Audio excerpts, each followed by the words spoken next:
Ay Parang Tanga, Volume 1 by Pedro Pecyan. Ako na lang, kasi sila ganon.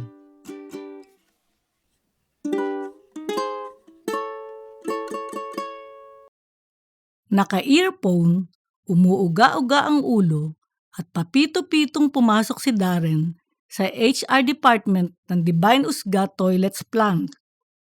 Maliwanag ang buhay niya matapos ang 2 linggong bonus na bakasyon.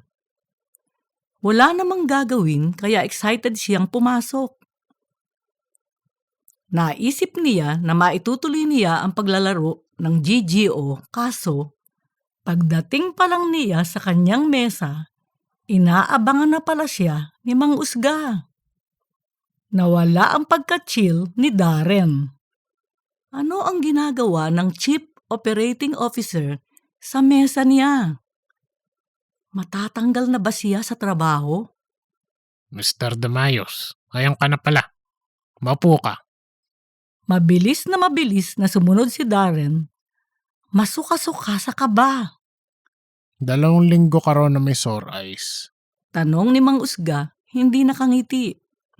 Sir, yung manager ko po ang nagsabi na magbakasyon ako, sir. Hindi ko po na-request yun, sir.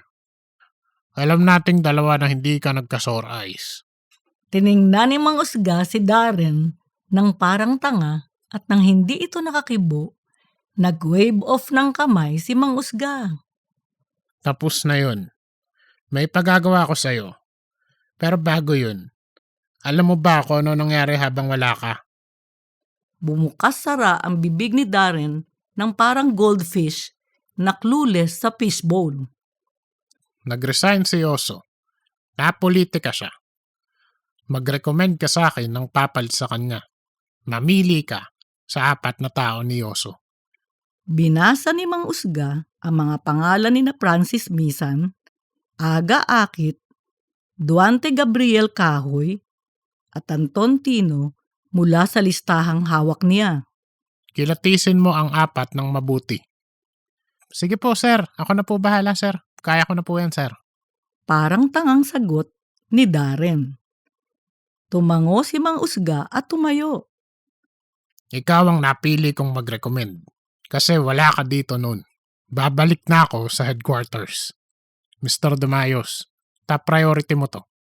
Urgent to. I-email mo agad sa akin yung recommendation at assessment mo sa 4 na yan. Huwag mo nang padaanin kahit kanino. Malinaw ba? Opo, sir. Unahin ko na po, sir. Email ko po agad sa inyo, sir. Tumango si Darren at nakahinga ng maluwag nang umalis si Mang Usga. Walang ilang segundo kumulo ang tiyan niya sa gutom dahil tila natunaw na ang agahan niyang kikiam sa kaba. Sumaglit siya sa kantin para bumili ng makakain bago mag-interview ng papalit kay Sir Yoso.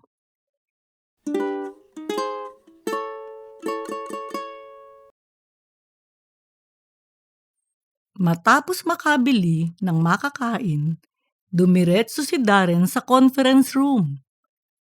Nagkatapon-tapon ang kape niya dahil pagpasok pa lang sa madilim na silid, mukha ni Cheese na naiilawan ng kanyang smartphone ang nakita niya.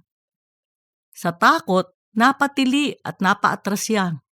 Nabuksan ng braso niya ang ilaw at naligwakan pa ng mainit na kape ang kamay niya. Pumalatak si Darren, sabay baba ng plato ng braso de Mercedes, kape at biskwit sa mesa. Nakakagulat ka naman. Kala ko may multo. Sumimangot siya nang makita ang natirang kape sa kanyang tasa.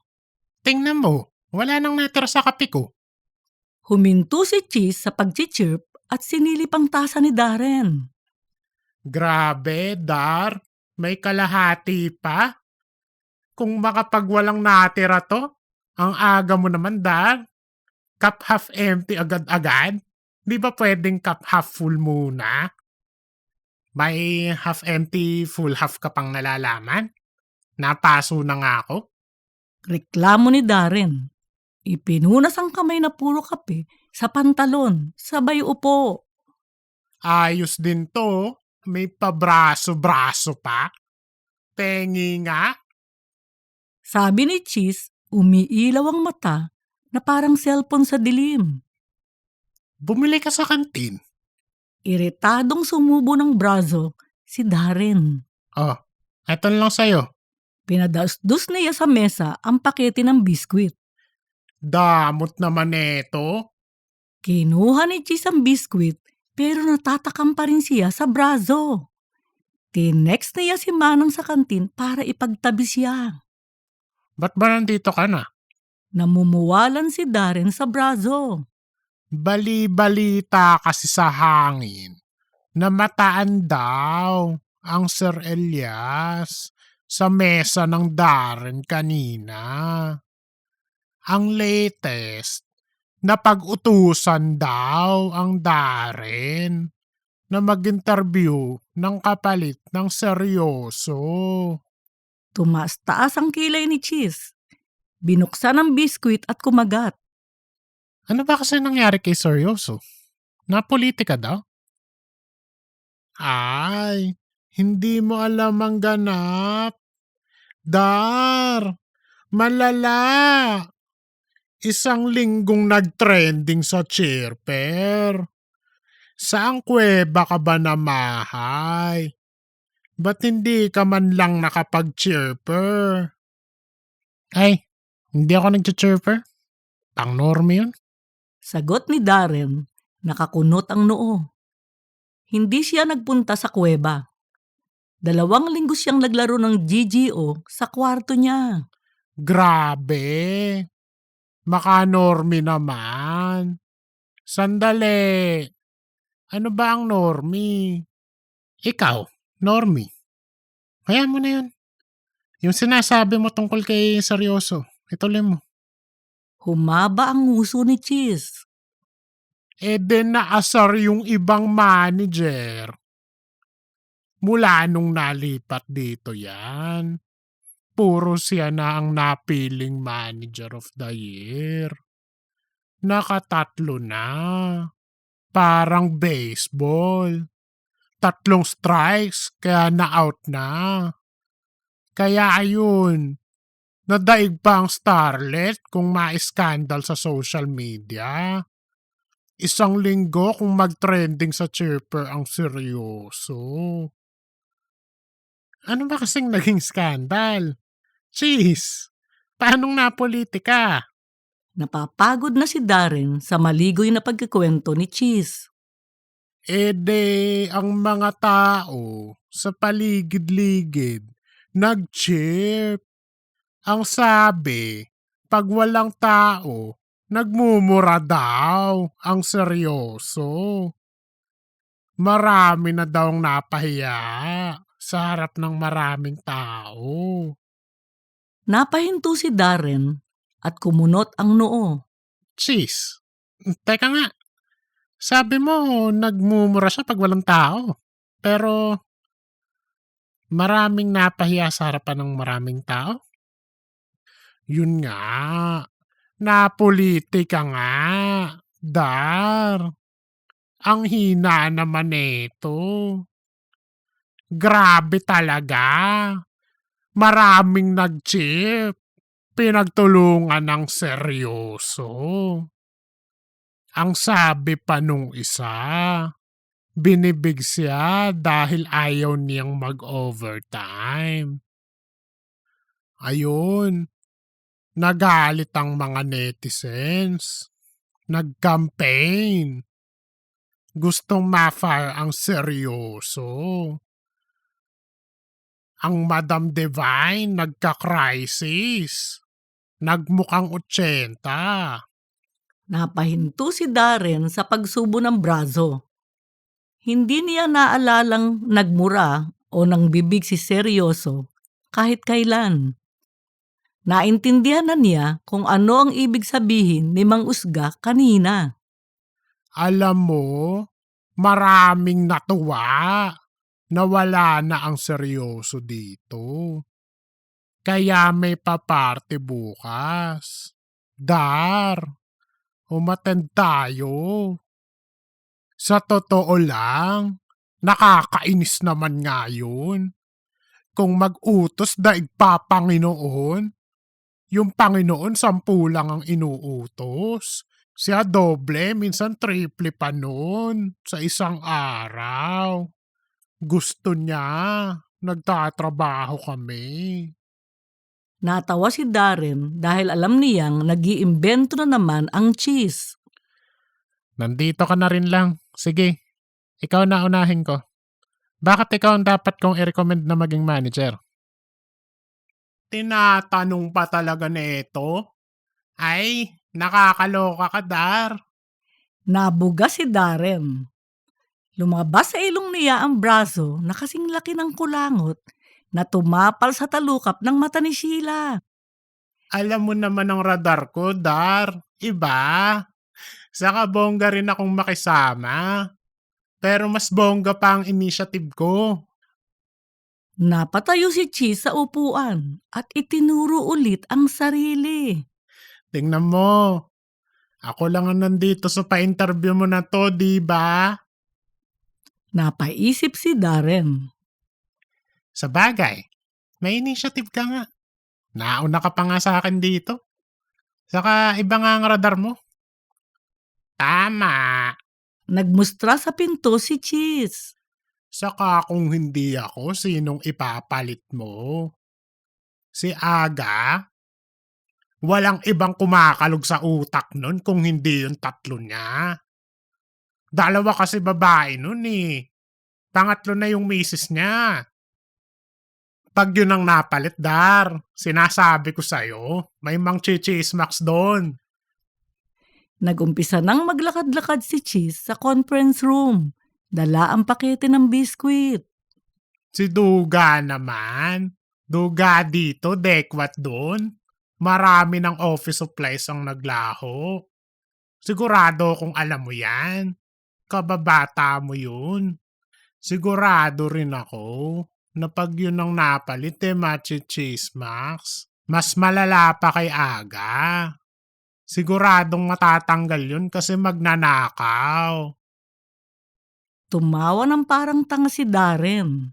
Ay oo, talagang magnanakaw nga yun. Noong bata kami tuwing may bago akong cellphone, nawawala biglaan. Tapos malalaman ko dinekwat niya. Baka mga 5 beses nangyari yun. Natawa si Cheese. Ay, natatawa pa siya oh. 5 beses. Iba rin talaga to. Ilang beses ka bang kailangan dekwatan para maging kaibigan? Kaibigan ka dyan? Tumatawang inilabas ni Darren ang smartphone niya para mag-login sa GGO. Binibila naman kasi ko nila Papa ng bago. Kaya sineswerte pa ako tuwing dinuduga niya. Yung isa niyong kasamahan, anong masasabi mo dun? Si Anton? Medyo napahinto si Cheese. Ay, wag yun. Ano yun laging tulog yun. Kung hindi tulog naninigarilyo sa labas. Habang chase Max. Marami rin babae yun. Mas marami pa babae kaysa kay Aga. Saka, Parang matutunaw na si Cheese. Ayaw niyang maging boss iyon. ganon. Automatic na sagot ni Darren habang lumalaban sa level 55. Saka, magnanakaw yun. Mas malala pa kay Duga yun. Biruin mo bago yung printer, inuwi na. Pati kahon. Totoo, nakita ko talaga. Malalang malala talaga siya, Dar. Maniwala ka, wag yun. Tapos lagi pang late at absent, chismoso pa. Mautal-utal sa pag-iimbento si Cheese. 1 oras na nag-imbento si Cheese tungkol kay Anton at 1 oras ding walang naintindihan si Darren sa mga sinabi nito dahil busy siyang umulit-ulit sa level 55. Ay, ewan. Talo na naman. Mamaya na nga to. Napikon na si Darren matapos ma-one-shot ulit ang mga kakampi niya. Ay, may naganap. Mukhang may elke sila ng duga. Dumukwang si Cheese sa mesa para usyusohin ang smartphone ni Darren. Hayaan mo na yun. Nag-wave off ng kamay si Darren at ibinulsa ang smartphone. Pagod na siya sa mga banong kalaro. Alam mo ba kung anong ginagawa ng manager, Chase? Nagmamanage. Madali lang yun. Ang kailangan lang doon, maraming alam. Alam mo naman kung gaano kalakas ang radar ko, Dar. Hindi na tinatanong yun. Sige, yun lang. Nagugutom na ako. Papuntay mo na nga si Aga dito. Pagtalikod ni Cheese, inilabas niya ulit ang smartphone para tapusin na ang level 55.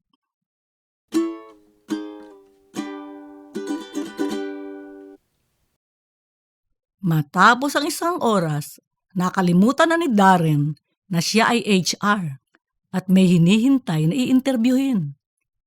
Nakadukwang siya sa kanyang smartphone, pawis na pawis ang kamay, nakalabas ang dila at kabang-kaba sa level 55 boss fight nang biglang bumukas ang pinto.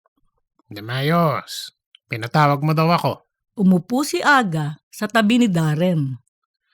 Ay, nakakagulat ka naman. Ano ba yan? Oh, mukhang mainit ang ulo mo ha. Hindi pa rin ba kayo ayos ni Duga? Magsabi ka lang. Akong bahala sa inyong dalawa. Ano na naman ang sinabi ni Cheese? Walang kanalaman si Duga dito. 11 na lang kasi HP ko. Ako na lang natitira. Kasi banu yung mga kasama ko eh. Tapos, patapos na yung laban, mananalo na sana kami. Bigla kang pumasok. Namatay tuloy ako. 1 oras na yata akong paulit-ulit dito. Ang hirap. Bano kasi tong mga to eh. Anong level yan? 55. 55 lang? Akala ko yung level 110. Matagal ko nang matapos ng level 55. Solo. Ang dali lang yan. Gusto mo gawin ko. Akin na. Yabang neto. Parang ayaw maging manager. Halatang napikon si Darren. Demayos, nag-offer lang naman ako. Inuna ko na nga tong interview mo. Andyan na si number 2 sa may grocery kanina pa. Hinihintay ako. Tingnan mo, nakagel na ako. Inilapit ni Aga ang ulo kay Darren at itinuro ang nakagel na buhok. Parang ayaw mo talagang maging manager no? Kumulo ang tiyan ni Darren. Pero kung pupunta ka sa grocery at gusto mo maging manager, pwede mo na akong bilan ng mainit na kape at donut. Kape, donut, pagkain. Alam mo yun, inumin, panulak, pampadulas. Tumaas-taas ang kilay ni Darren. Yun lang pala eh. Sige ba, akong bahala sa'yo. Magaling akong pumili ng donut. Humindat si Aga at nag-finger gun. Sige, umalis ka na. Gutom na talaga ako. Tatapusin ko tong level 55 habang wala ka. Hindi rin naman ako makafocus. Sa totoo lang, wala akong naintindihan sa mga inimbento ni Chis kanina. Sabi ni Darren habang naghahanap ng kalaro.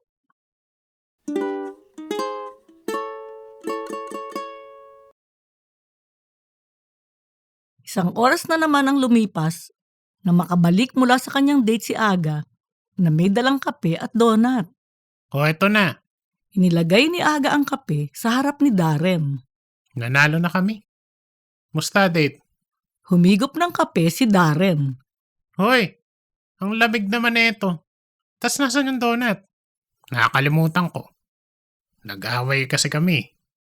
Nalaman ko, tinext ni number 3 kagabi. Nako, mukhang malala. Teka, number 3? Ilang ba babae mo? Ibinaba ni Darren ang kape at itinulak palayo. 3. Yung number 3, misis ko. Yung number 2, yung tinext na. Yung number 1, yung bago ko. Demayos, ang ganda nun. Teka, pakita ko sa'yo.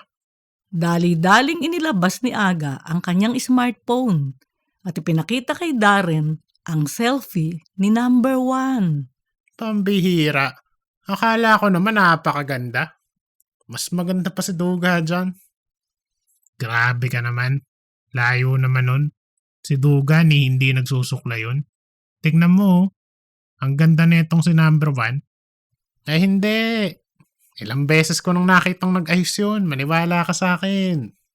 Halatang naintriga si Aga. Demayos, baka naman may picture ka ni Duga dyan. Naalibadbaran si Darren at iniba ang usapan. Sandali nga lang. Bakit parang baliktad? Di ba dapat yung misis mo ang number 1 tapos yung number 3 yung bago? Kasi, yung bago, yun ang pinaka-espesyal. Kaya yun ang number 1. Alam mo, Hindi natapos ang sinasabi ni Aga dahil biglang nag-ring ang smartphone niya. Mabilis na namulsa ito at natuwa nang makitang tumatawag si number 1. oh, baby, nasa interview ako. Mapopromote na kasi ko. Mabilis na sinagot ni Aga ang tawag at lumabas ng conference room nang walang paalam sa HR na nag-i-interview sa kanya. Basta ikaw, baby. Kahit anong oras, kahit saan, sabihin mo lang. Nakangiting sabi nito habang pumapasok sa conference room. Sino yan? Si number 1 o si number 2? Si number 1. Alam mo, Demayos, pwede kitang bilan ng masarap na donut at kaping mainit na mainit. Saka may masarap na sislingan doon. Favorite ko yung steak nila. Ano? Libre kita ulit. Hinagod ni Aga ang buhok niya. Iba rin diskarte mo no? Hindi ko masabi kung mahina ba o malakas Umiling si Darren. Medyo natawa kahit gutom na. Sige, bilhin mo na lahat yan. Gutom na ako. Bilisan mo. Huwag mong kalimutan yung sizzling steak Sawang-sawa na ako sa kantin. Puro corned beef. Nakakainis. Maglalaro na lang muna ako. Oo ba? Ako bahala sa'yo. Sabi ni Aga sabay finger gun at labas ng pinto.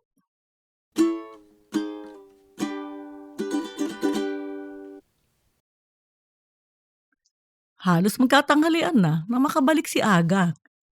Mainit na ang ulo ni Darren. Dahil masakit na nga ang tiyan niya, hindi pa niya malusutan ang level 56 boss. Hi, salamat. Nandito ka na. Ang tagal. Gutom na ako. Eto na, boss. Inilapag ni Aga ang box ng sizzling corned beef at kanin, donut at frap sa harap ni Darren bago umupo sa tabi nito. Ganadong-ganado si Darren na binuksan ang box ng sizzling at nanlaki ang mata sa nakita. Ba't sizzling corned beef? Nasaan yung steak? Steak? In-order mo kanina corned beef. Ha? Ang sabi ko, sawang-sawa na ako sa corned beef. Hindi kita binabibili ng corned beef. Pambihira. Ako tong gutom, ikaw pa yung hindi makaintindi. Itinulak ni Darren ang sizzling box palayo at sumubo ng donut. Malit na bagay.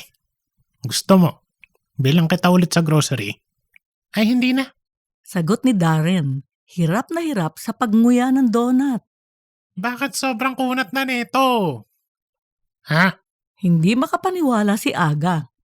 Nanlaki ulit ang mata ni Darren sa nakitang note na nakatapal sa box ng donut. Not for sale. Display only. Binasa niya ng parang tanga ito kay Aga. Ay, yung display pala nadampot ko, sorry. Alam mo naman, distracted. Nag-text ba naman si number 2 habang nagkakabi kami ni number 1? Kasi number 3, alam mo na, kailangan ko pang bumawi doon. Napailing na lang si Darren. Yung donut niya ay display. Yung mainit na kape ay frap. At yung sizzling steak niya naging sizzling corned beef. Kinuha niya ang frap para uminom nang mawala ang masamang lasa ng donut. Nagulat siya kasi ang bigat nito ay para bang kalahati na lang ang laman. Sa pangatlong pagkakataon, mula nang bumalik si Aga, nanlaki ang mata niya nang makita ang nakasulat sa baso. For Juan? Sino si Juan? Aga, naman na to ni Juan. Ni hindi natin siya kilala. Wala ka nang nadalang matino. Ano ba? Ilang beses sinubukan ni Agang lumusot, pero hindi na siya pinagsalita ni Darren. Kumain ng corned beef si Darren nang masamang-masama ang loob. Ano ba yan? Mas masarap pa yung corned beef sa kantin. Sobrang chunky na ito tapos tuyot na tuyot. Baka display na naman to ha? Hindi display yan. Niluto yan sa harap ko. Hinahanap ni Darren ang display only sa kahon nang biglang nag-ring ang smartphone ni Aga. Sinagot ito ni Aga at lumabas na naman nang walang paalam. Huwag ka nang bumalik. Sigaw ni Darren. Walang isang segundo, biglang bumukas ang pinto. Boss, yung donut at frap mo. Dinala ni Juliet. Sino Juliet? Yung kadate ko kanina. Si Baby. Yung number 1. Hi! Salamat! Kunin mo na. Gutom na ako. Parang tanga kasi tong binili mong corned beef. Parang display kahit hindi naman.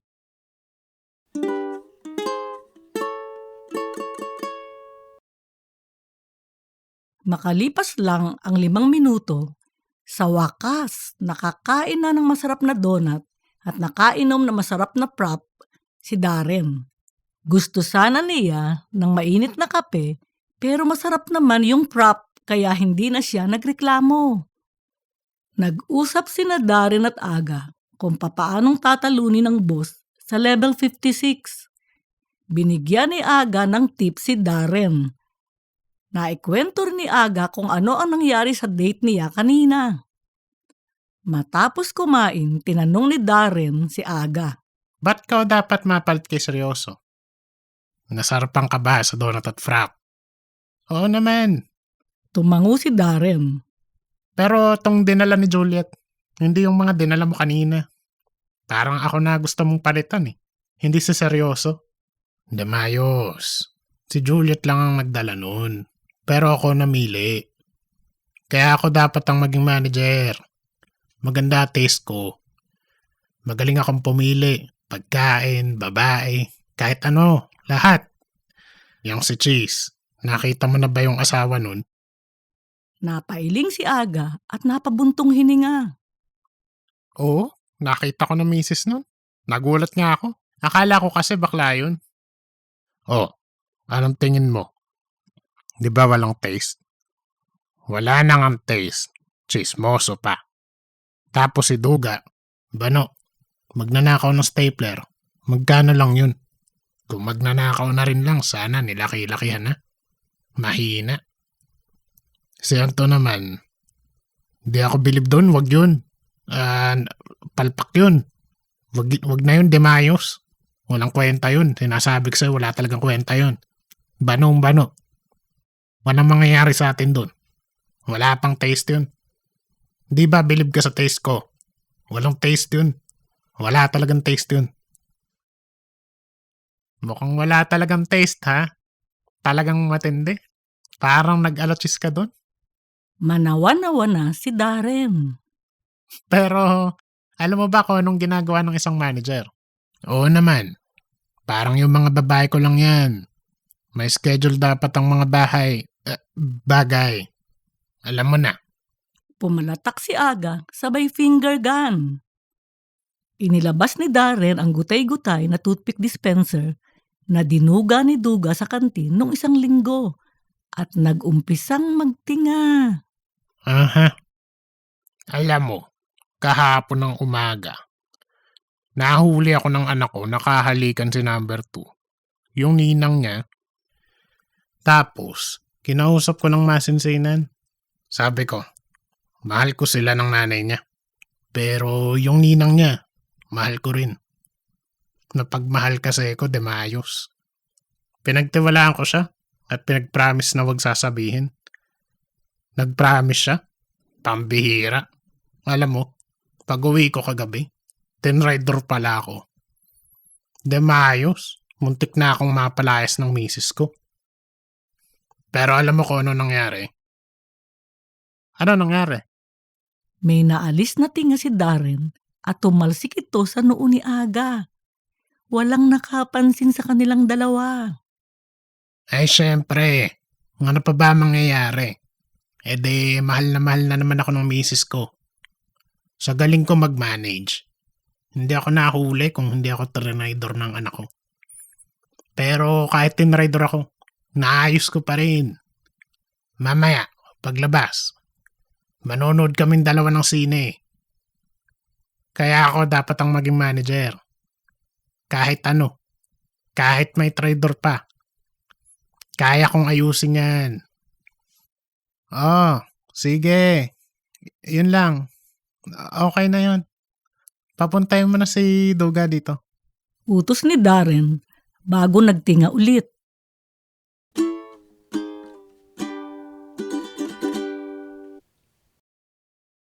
Si Darren ay nasa kalagitnaan ng pagtitinga nang pumasok si Duga sa conference room. Oh, ayun ka pala. Par, upo ka muna. Luminga-linga si Duga at huminto ang kanyang mga mata nang makita ang lalagyan ng toothpick sa harap ni Darren. Huy! Dar! Yung toothpick! Maawa ka! Dar, naglalaway ka na sa mesa, Dar. Ano ba yan? Naibulsan na ni Duga ang lalagyan ng toothpick bago matapos ang sinasabi niya. Hoy, Duga. Ibalik mo muna yung lalagyan ng toothpick. Gagamit pa ako. Ikinuha at inabutan ni Duga na isang toothpick si Darren bago muling ibinulsa ang lalagyan. Matindi tong si Aga eh. Lahat ng dinala, display. Sabi niya yung corned beef, hindi. Pero tuyo na. Dapat display na to.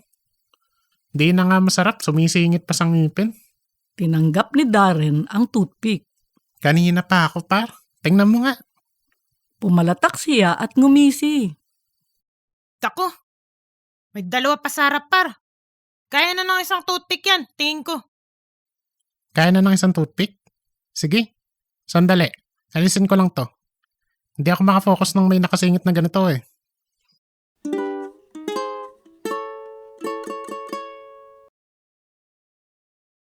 Makalipas ang 30 minuto, pinukpok ni Darren ang mesa. Buwisit ka! Ayaw mong maalis.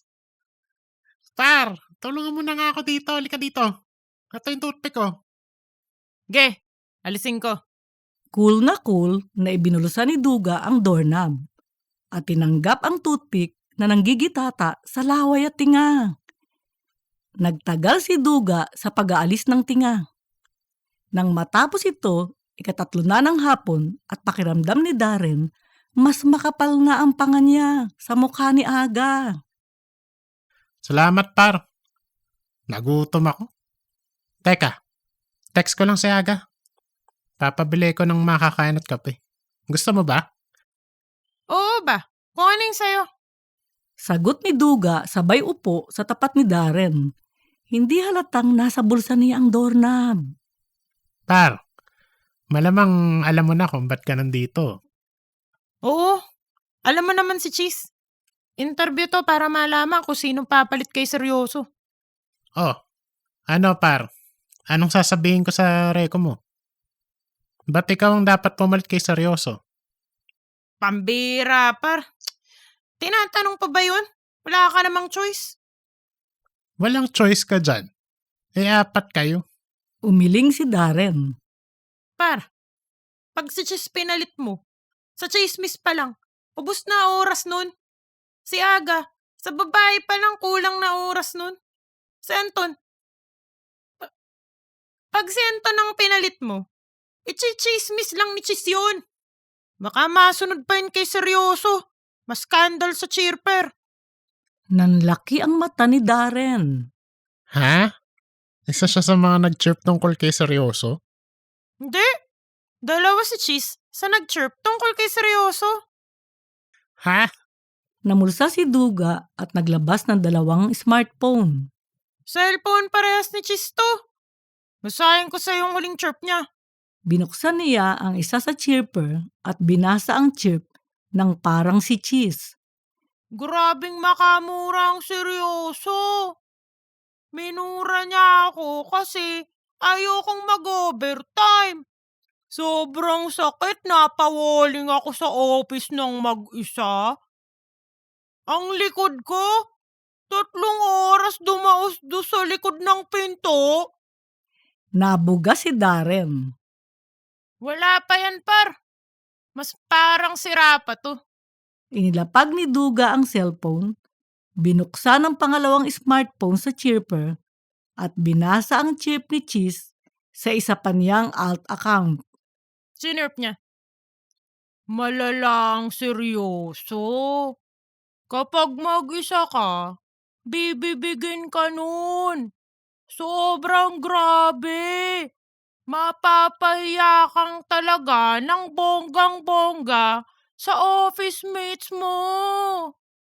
Matapos magbasa si Duga ng parang tanga, mamatay-matay na si Darren sa katatawa. Kaya, wag na yung mga yun, Dar. Ako na lang. Kasi sila. Nang ibabaw ang kumakalakakang bibig ni Cheese, kaya naputol ang sinasabi ni Duga. Bago pumasok sa conference room, sina Aga at Cheese, dala ang kape at mamon, cool na naibulsa ni Duga ang 2 smartphone ni Cheese. Sa halip na umalis matapos magdala ng pagkain, nakichismax ang dalawa sa interview ni Duga. Ano na nga ulit yung sinasabi mo? Tanong ni Darren kay Duga. Tas na ako, par. Yun na yun. Tugon ni Duga. Sayan to na pala susunod eh. Par, text mo na nga. Ay, wag na. Dar, malala ang Anton. Alam nyo, nung isang araw, nakita kong lumilinga-linga ang Anton. Tapos, umukyabit ba naman sa gate ng parang tsonggo? Tiningnan ko yung relo ko. Di ka maniniwala. 2:00 pa lang. Umuuwi na ang Anton.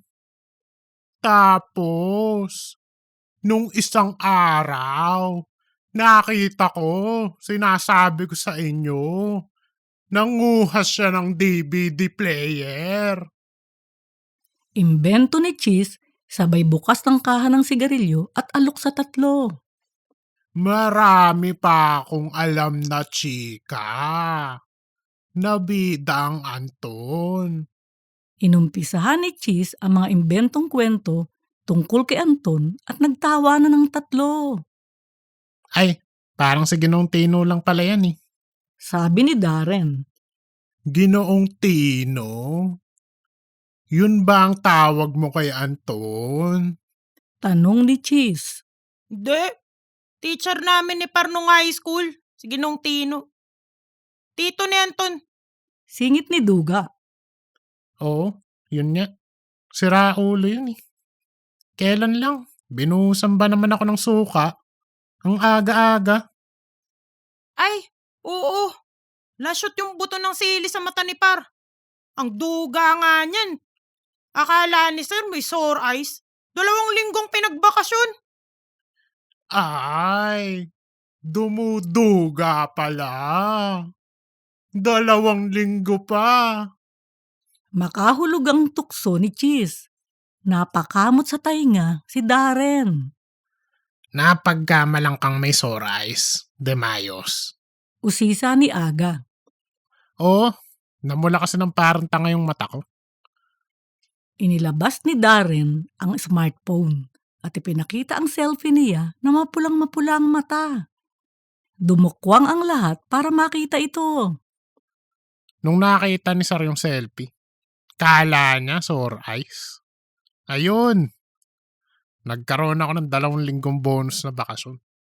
Hindi pa ako na-suspend. Tuwang-tuwa si Darren sa sarili dahil naisahan niya si Sir. Nainggit si Duga at natawa si Cheese. Si Aga naman nagka-idea. Bumaha ng chismis, kwento at kayabangan ang conference room. Nawala na sa loob ng 4 na interview na dapat ni Anton.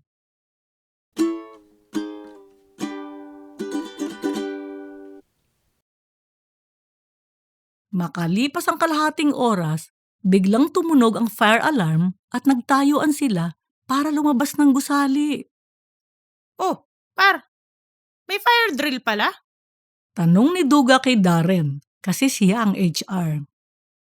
Napaisip si Darren. Tumayo si Cheese at hinawi ang kurtina sa bintana. Kitang-kitang maraming tao na ang lumalabas sa mga iba't ibang planta sa loob ng compound. Naku! May ganap nga! Namuti ang mata ni Cheese at lumingon sa 3. May sunog nga yata! Nagmadali ang 4 na pumunta sa pinto. Nauna si Darren. Nang pipihitin na niya ang doorknob, nasilat ang kamay niya.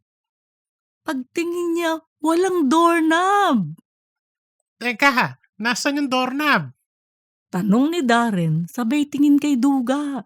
Oh, bakit sa akin kayo nakatingin? Reklamo ni Duga dahil nakatingin lahat sa kanya. Nagtinginan sina Cheese at Aga. Biglang kiniliti ni Cheese si Duga at dinukot ni Aga ang doorknob sa bulsa nito. Hindi ako nagkakabit ng doorknob. Ikaw nag-alis. Ibalik mo yan. Ibinalibag ni Aga kay Duga ang doorknob at mabilis namang nasalo nito. Nangangaykay na sinubukang ikabit ni Duga ang doorknob habang sinisigawan ni Cheese at Aga. Kalma lang mga par. Matataranta na si Duga. Lalo tayong mamamatay dito kakasigaw nyo. Sabi ni Darren. Kalma? Damayos? Hindi ganitong klaseng bakasyon ang gusto ko. Sigaw ni Aga, walang balak na magbakasyon ng walang katapusan.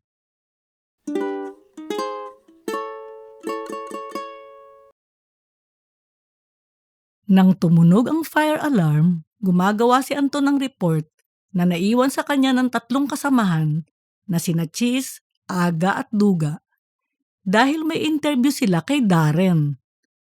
Tumayo agad si Anton para sumunod sa mga patakaran ng planta kapag may sunog. Habang naglalakad palabas, pilit niyang minataan ang 3. Umabot na siya sa guard sa harap ng planta. Hindi pa rin niya nakita ang mga ito. Kuya, lumabas na po ba sina Francis Duante at Aga? Tanong ni Anton, nag-aalala. Sir, di pa po sila lumalabas. Pero mamaya na po tayo maghanap. Labas na lang po muna tayo, sir. Sagot ni Kuyang Guard. Luminga-linga si Anton at nang hindi nakita ang 3, dali-dali siyang tumakbo patungo sa main building kung saan naroon ang conference room. Pagpasok niya sa main building, sinalubong siya ng makapal at maitim na usok. Nagkanda-ubo at naluha si Anton pero pumasok pa rin siya dahil naalala niya na sa conference room ang interview. Aga! Duante! Francis! Sigaw ni Anton habang papalapit sa conference room. Pakapal na ng pakapal ang usok. Aga! Duante! Francis! Hello? Dinalahit na matinding ubo si Anton. Tanaw na ni Anton ang pinto nang napaupo siya sa sahig sa kapal ng usok. Nabuhayan siya ng loob nang marinig na may kumalabog galing sa loob ng conference room. Pilit siyang tumayo dahil inisip niyang nakulong ang mga kasamahan. Nagmadali siyang buksan ang pinto at nagulat sa inabutan niya.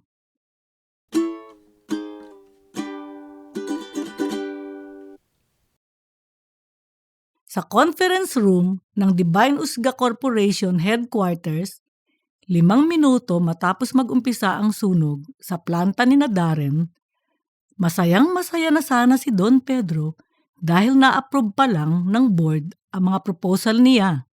Kaso, pagkaalis pa lang ng board, biglang sabi ni Madam Divine, Pedro, sandali. Mag-usap tayo. tiningnan ni Mang Usga si Don Pedro ng makahulugan para mag-ingat ito, habang dahan-dahan niyang kinukuha ang kanyang laptop sa mesa. Pedro, ilang beses ba tayong kailangang mag-usap para makuha mo na hindi expand dito, expand doon ang gagawin natin? Hindi ka na nga marunong makinig. Inuulit mo pa to. Tapos, nilalampasan mo pa ako. Lagi na lang na ako ang huling nakakaalam. Oh, Ma, nag-aalala na naman kayo. Huwag na kayong mag-alala. Ako na po bahala. Saka inaprubahan na po ng buong board yung expansion natin. Lahat tayo may risk. Hindi lang po kayo. Exactly my point. Lahat tayo, Pedro, may risk. At ikaw ay reckless. I know what you are doing. Nag-propose ka sa harap ng board bago ka nagsabi sa akin. You forced me to approve it. Ginawa mo na naman akong tao-tao. Ma, hindi ko po kayo ginagawang tao-tao. Hindi po ba kayong nagpatawag ng board meeting? Napahilamos ng muka si Mang Usga. Alam niyang naghukay na si Don Pedro ng libingan nito dahil mukhang sasabog na si Madam Divine. Kaya ako nagpatawag ng board meeting kanina kasi narinig ko na may proposal ka raw na ipinakakalat na hindi mo na naman sinabi sa akin tungkol sa expansion ng Divine Usga toilets.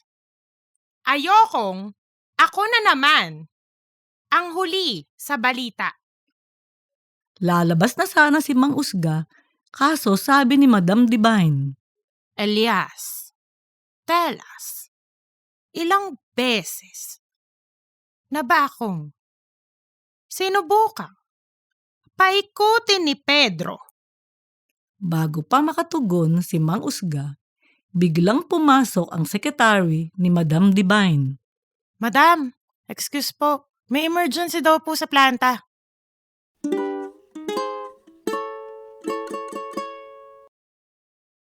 Makalipas ang 30 minuto, binuksan ni Mang Usga ang chirper at nakitang nagtetrending si May Samyo, ang independent reporter na kumastigo sa Divine Usga Corporation tungkol kay Yoso noong 1 linggo lang. Nang pindutin ni Mang Usga ang live stream, nasa kalagitnaan ng stream si May Samyo. Isang gusali sa Divine Usga Toilets Plant ang nasunog dahil walang mga fire extinguisher.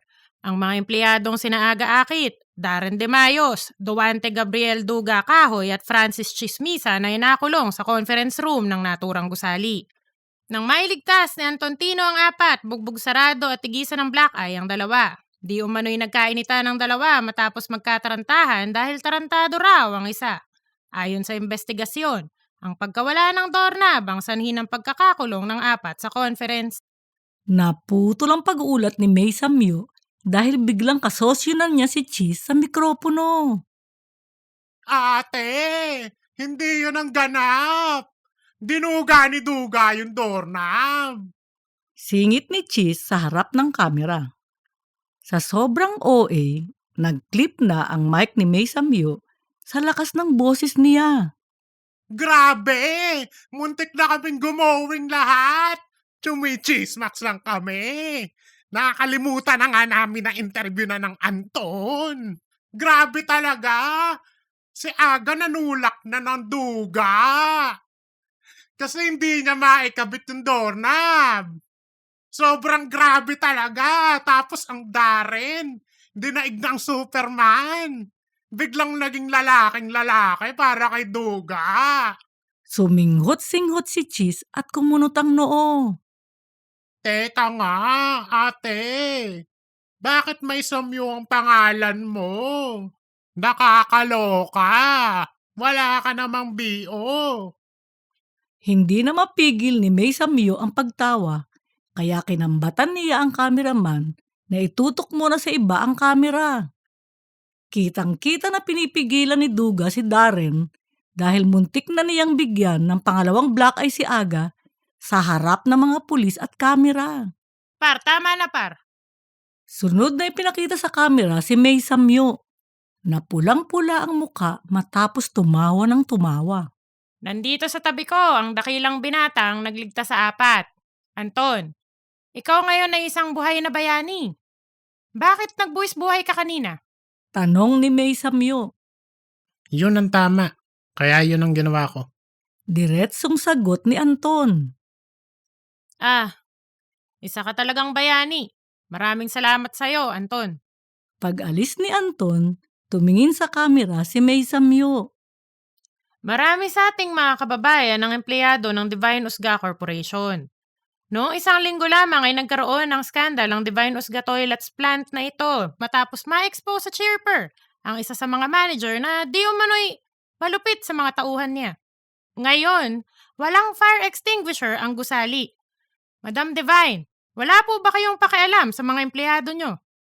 Natapos ang stream at nakatitig ang tatlo sa comment section na punong-puno ng puna ng netizens.